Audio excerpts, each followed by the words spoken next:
Hi అండి, మేమైతే పాపన్నస్ టెంపుల్కి వెళ్ళాం. ఇక్కడ చూసారా వాటర్ అయితే బాగా వస్తున్నాయి. ఇక్కడికైతే కంపల్సరీ ఈ టెంపుల్కి వెళ్ళాలట. ఇక్కడ కూడా పూజ చేయించుకుంటే చాలా బాగుంటుంది, మంచిదంట. చూసారా ఇక్కడ జనం పబ్లిక్ అయితే చాలా ఉన్నారు. చాలా హ్యాపీగా అనిపించింది ఈ టెంపుల్కి వెళ్ళినాకనైతే. ఇక చిట్టి తల్లి చూసినావా కొబ్బరికాయ పట్టుకున్నది. ఇక బాబు అయితే మస్తు హ్యాపీగా ఫీల్ అయ్యండి ఇక్కడికి తీసుకెళ్తే. మీరందరైతే చూడండి, మీరందరైతే ఈరోజైతే నాకైతే ఇంత 20,000 మంది కావాలని ఇక్కడ ఈ వాటర్ అయితే ఇంటికి తీసుకెళ్ళాలట. నేను చిన్న బాటిల్ కొనుక్కున్నా.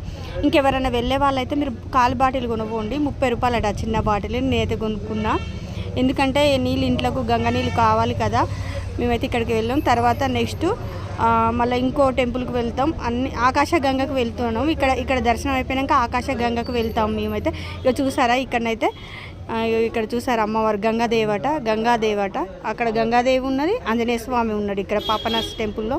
ఇక్కడనైతే ఇవన్నీ దర్శనం చేసుకున్నాం. మేమైతే చాలా హ్యాపీ అనిపించింది. మీ అందరికి కూడా ఆ దేవుని ఆశీస్సులు ఉండాలని, నా సబ్స్క్రైబర్లకు అందరికీ దేవుని ఆశీస్సులు ఉండాలని మనసు